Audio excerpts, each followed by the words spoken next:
সুপ্রিয় দর্শক, আসসালামু আলাইকুম। আজকে আপনাদেরকে তৈরি করে দেখাবো ডিম আর ময়দা দিয়ে খুবই মজার বিকালের নাস্তার রেসিপি।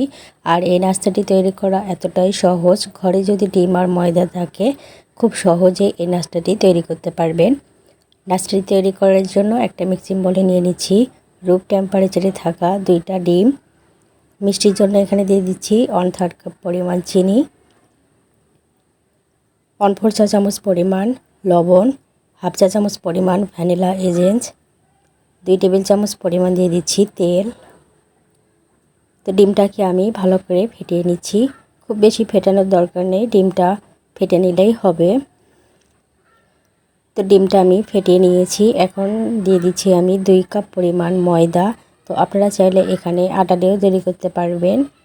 আর দিয়ে দিচ্ছি হাফ চা চামচ পরিমাণ বেকিং পাউডার।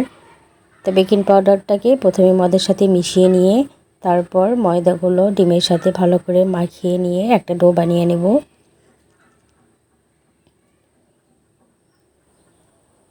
তো ডিমের মিশ্রণ সাথে ময়দাটাকে ভালো করে মাখিয়ে নিয়েছি। আর প্রথমে কিন্তু একটু স্টিকি মনে হবে, 5 মিনিটের জন্য রেখে দিতে হবে। আর 5 মিনিট পরে দেখুন একদম ডোটা সেট হয়ে গেছে, হাতে আর লেগে আসবে না।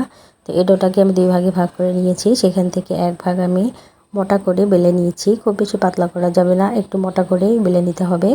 তো বেলানো হয়ে গেলে এভাবে আমি 4 কোনা করে কেটে নিচ্ছি। আপনারা চাইলে কিন্তু আপনাদের পছন্দ মতো কেটে নিতে পারেন। তো আমি এভাবে 4 কোনা করে কেটে নিচ্ছি।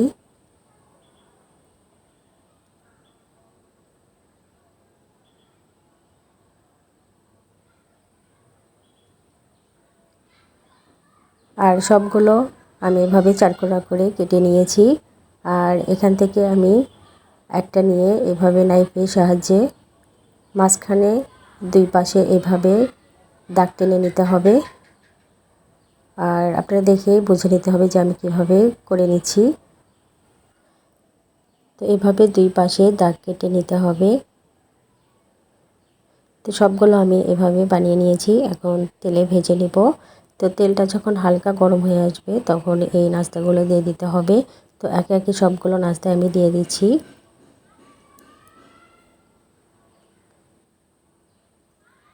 তো নাস্তাটি দেওয়ার পরে কিছুক্ষণ পরে দেখবেন তেলে ওপরে ভেসে উঠবে। তো একবার যখন হয়ে আসবে তখন নাস্তাগুলো উল্টে দিচ্ছি। আর উল্টে পাল্টে আমি সুন্দর একটা কালার চলে আসা পর্যন্ত ভেজে নেব। তো নাস্তাগুলো কিন্তু আমার ভাজা হয়ে গেছে, এখন আমি তেল থেকে উঠিয়ে নিচ্ছি। তো তেল থেকে উঠিয়ে নিয়ে একটা প্লেটে নিয়ে নিচ্ছি।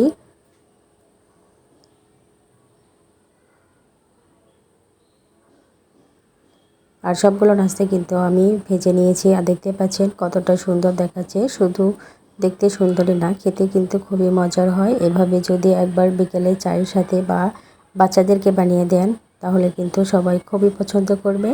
আর ভেতরটা দেখিয়ে দিচ্ছি, দেখুন কতটা পারফেক্ট হয়েছে। তো ভিডিওটি ভালো লাগলে লাইক কমেন্ট শেয়ার করবেন। আজকের মতো বিদায় নিচ্ছি, আল্লাহ হাফেজ।